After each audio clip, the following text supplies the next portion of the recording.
Assalamualaikum warahmatullahi wabarakatuh. Selamat pagi anak-anak. Bagaimana kabarnya hari ini?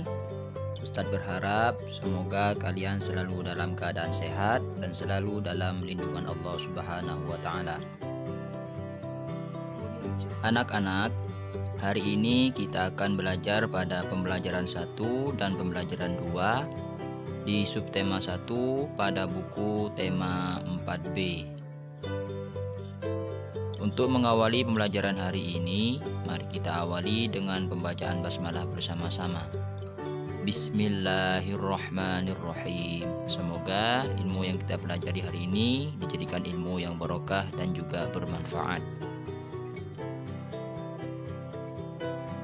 Baik anak-anak, yang pertama silakan dibuka bukunya pada halaman 4 dan 5. Pada halaman 4 kita akan belajar mengenai energi. Energi itu adalah kemampuan untuk melakukan usaha atau kerja. Jadi, segala sesuatu itu dapat bekerja jika memiliki energi. Energi itu ada berbagai macam. Contohnya, energi panas. Energi panas ini adalah energi yang dimiliki oleh benda yang menghasilkan panas. Contohnya matahari dan api. Kemudian energi bunyi. Energi bunyi ini adalah energi yang ditimbulkan oleh benda yang mengeluarkan bunyi. Contohnya adalah alat musik. Kemudian energi kimia. Nah, energi kimia ini adalah energi yang timbul karena adanya reaksi kimia. Contohnya bahan makanan dan bahan bakar minyak atau BBM. Kemudian juga ada energi cahaya. Energi cahaya ini adalah energi yang dihasilkan dari benda-benda yang dapat memancarkan cahaya. Contohnya yaitu lampu dan sinar matahari. Kemudian ada energi gerak. Energi gerak ini adalah energi yang dimiliki oleh benda yang sedang bergerak. Contohnya kincir angin. Kemudian juga ada energi listrik. Energi listrik ini adalah energi yang dimiliki oleh benda yang dialiri arus listrik. Contohnya adalah peralatan elektronik.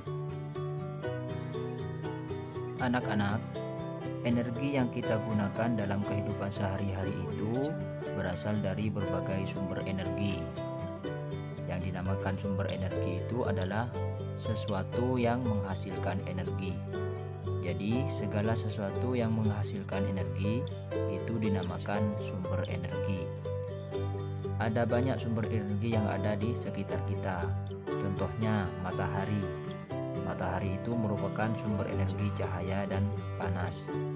Kemudian ada air dan angin yang merupakan sumber energi gerak. Kemudian sumber energi kimia, contohnya adalah batu bara, kemudian minyak bumi, kemudian ada baterai, dan juga ada makanan. Baik anak-anak, sekarang dibuka bukunya pada halaman 7. Sebelumnya kita telah membahas mengenai berbagai sumber energi. Contoh dari sumber energi itu adalah matahari. Matahari itu merupakan sumber energi utama yang ada di bumi. Matahari dapat memancarkan energi cahaya dan energi panas setiap waktu dan tidak akan pernah habis. Matahari itu memiliki peran dan manfaat bagi kehidupan di bumi. Yang pertama, panas matahari itu bermanfaat untuk menjaga kehangatan suhu bumi sehingga dapat tetap ditinggali oleh makhluk hidup. Kemudian, pergerakan bumi pada porosnya menyebabkan ada bagian bumi yang menerima cahaya matahari dan ada yang tidak. Kemudian, panas matahari berperan penting dalam siklus air yang ada di bumi. Panas matahari ini menyebabkan air yang ada di bumi menguap dan menjadi uap air. Uap air yang jenuh atau awan itu akan menjadi bintik-bintik air dan selanjutnya akan turun ke bumi dalam bentuk hujan atau salju. Kemudian manfaat matahari bagi kehidupan yaitu berperan dalam pembuatan makanan atau disebut dengan fotosintesis. Kemudian panas matahari itu juga membantu proses pengeringan. Proses pengeringan ini dimanfaatkan untuk mengeringkan pakaian yang dijemur, kemudian mengeringkan gabah atau padi yang dijemur, serta untuk membuat berbagai makanan, contohnya kerupuk atau ikan asin. Kemudian panas matahari mengakibatkan air laut menguap. Nah, peristiwa ini dimanfaatkan oleh para petani garam dalam pembuatan garam. Kemudian energi matahari itu juga bermanfaat untuk menghasilkan energi listrik. Contohnya dengan diadakan atau diciptakan pembangkit listrik tenaga surya. Kemudian manfaat energi matahari juga dapat membunuh kuman. Kemudian cahaya matahari pagi membantu proses pengubahan provitamin D menjadi vitamin D. Nah, vitamin D ini sangat berguna untuk kesehatan tulang manusia. Baik anak-anak, untuk berikutnya silakan dibuka bukunya pada halaman 11.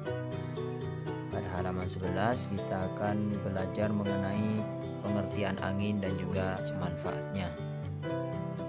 Yang dinamakan angin itu adalah udara yang bergerak. Angin itu terjadi karena pengaruh panas matahari.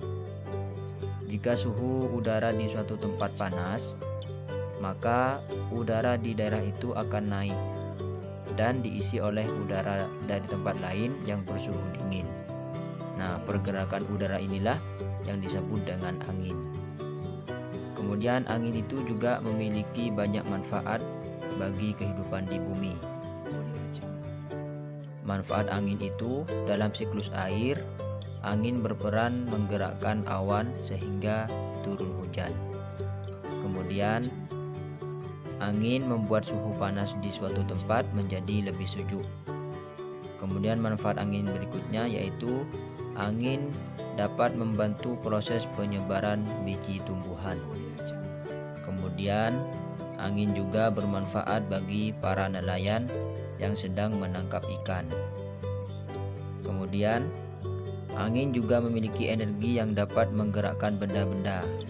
Contohnya perahu layar, kincir angin, dan juga layang-layang. Kemudian seiring dengan perkembangan teknologi, angin juga dimanfaatkan sebagai sumber energi listrik.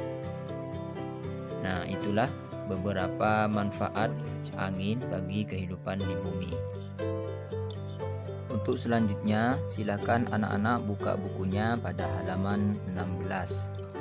Pada halaman 16 kita akan belajar mengenai teks petunjuk. Yang dinamakan teks petunjuk itu adalah teks yang memberikan arahan atau panduan dalam melakukan sesuatu. Teks petunjuk itu biasanya disebut juga dengan teks prosedur. Ada banyak contoh teks petunjuk. Contohnya teks petunjuk penggunaan obat, kemudian teks petunjuk membuat masakan, kemudian ada teks petunjuk penggunaan alat elektronik. Nah, di halaman 16 itu terdapat sebuah teks petunjuk, yaitu teks petunjuk penggunaan alat elektronik. Nah, biasanya teks petunjuk penggunaan alat elektronik itu terdapat pada kemasannya. Isinya itu berupa langkah-langkah cara menggunakan alat tersebut sehingga alat tersebut dapat berfungsi dan digunakan dengan baik. Teks petunjuknya itu berguna untuk memberikan panduan dan arahan kepada kita agar tidak salah ketika menggunakan alat tersebut. Kemudian kalimat yang digunakan dalam teks petunjuk itu harus menggunakan kalimat yang jelas, kemudian kalimatnya singkat, dan juga kalimatnya mudah dimengerti. Anak-anak, Alhamdulillah, semua materinya sudah Ustadz sampaikan. Sebelum Ustadz akhiri, tugas untuk hari ini yaitu pada halaman 12. Pada halaman 12, kalian diminta untuk membuat peta konsep tentang manfaat angin dalam kehidupan kita. Silakan kalian membuat peta konsepnya. Kemudian setelah selesai, langsung dikumpulkan kepada wali kelasnya masing-masing.